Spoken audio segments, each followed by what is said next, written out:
आपका स्वागत है अनसुनी कहानियों में। आप सुन रहे थे संजय कामले का लिखा उपन्यास रात एक रहस्य का भाग 2। उसकी बात सुनकर मैंने थोड़े मुस्कुराते हुए उसकी तरफ देखा, पर कुछ नहीं कहा। वो समझ चुका था कि मैं उसका मजाक उड़ा रहा हूँ। वो बिना कुछ कहे मुस्कुरा कर चला गया। शायद उन्हें भी आदत हो गई थी मेरे जैसे लोगों की। हम गाड़ी से वापस घर के लिए निकले, तब तक रात हो चुकी थी। सड़क पर गाड़ियों की आवाजाही कुछ कम होने की वजह से मैंने गाड़ी की रफ्तार थोड़ी ज़्यादा कर रखी थी। वैसे भी भाभी जी को अब होश आ चुका था और उन पर इम्प्रेशन जमाने के चक्कर में रफ्तार पर ध्यान ही नहीं दिया। पर उनके चेहरे पर अजीब सी थकान थी, जैसे वो कई दिनों से बीमार हों।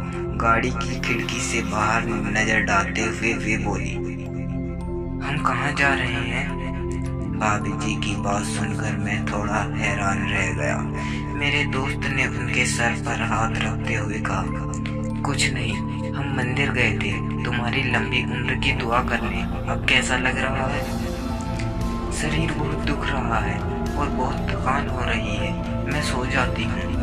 इतना कहकर मैं मेरे दोस्त के कंधे पर सर रखकर सो गई। मैं हैरान हो गया, क्योंकि कुछ देर पहले जिस वक्त मैं उनके बिखरे बाल में लाल लाल आंखें, डरावनी आवाज, लेकिन अब सब साधारण था। मैंने तभी आवाज से पूछा, ये सब कब से शुरू हुआ? कब से, कहाँ, कैसे? ये कभी इत्मीनान से बताऊंगा, बस ये जल्दी से ठीक हो जाए। मेरी तरफ देखते हुए मेरे दोस्त ने कहा, कुछ बातों पर यकीन करना पड़ता है और वैसे भी हमारे यकीन करने या न करने से कोई फर्क नहीं पड़ता, क्योंकि वे जिसे जहाँ चाहें अपना शिकार बना लेते हैं। सिर्फ वक्त का खेल है। ये सब तुम्हारे दिमाग की उपज है। मुझे कई बार देर रात तक काम करना पड़ता है। हाईवे पर अकेले आता जाता हूँ और मैंने तो कभी किसी भूत को न देखा। शायद भूतों की मुझसे फटती होगी। इतना कहकर मैं घमंड से हंसने लगा। मेरी तरफ देखते हुए मेरे दोस्त शांति ने कहा, किस्मत वाले हो जो इन चीजों से पाला न पड़ा, क्योंकि जिसके नसीब में इन चीजों का सामना करना लिखा है, उसके जैसा बदकिस्मत इंसान दूसरा कोई न होगा। मतलब तुम्हारे साथ पहले ही हो चुका है? इसके उसने कोई जवाब न दिया। मेरे तरफ देखते हुए एक चिट्ठी निकाली और मेरे हाथ में देते हुए कहा, पढ़कर फाड़ देना, वहां जाने की कोशिश मत करना। बात करते करते उनका घर कब आ गया पता न चला। रात के करीब 9 बजने वाले थे। दोनों मेरी गाड़ी से उतरे। मेरे दोस्त ने अपनी पत्नी को सहारा दिया। दोनों अपने घर में चले गए। भाभी जी की तबीयत अब काफी ठीक लग रही थी। रात काफी होने की वजह से मैं भी वहां से निकला। गाड़ी चलाते वक्त दोस्त ने दी हुई चिट्ठी हाथ में ली और देखने लगा। उस पर एक जगह का पता लिखा था, शहर से दूर एक वीरान बंगला जो पिछले कई सालों से बंद पड़ा था। मैं कई बार उस बंगले के सामने से जाने आने वाले रास्ते से गुजरा था, परंतु अंदर जाने की जरूरत न पड़ी।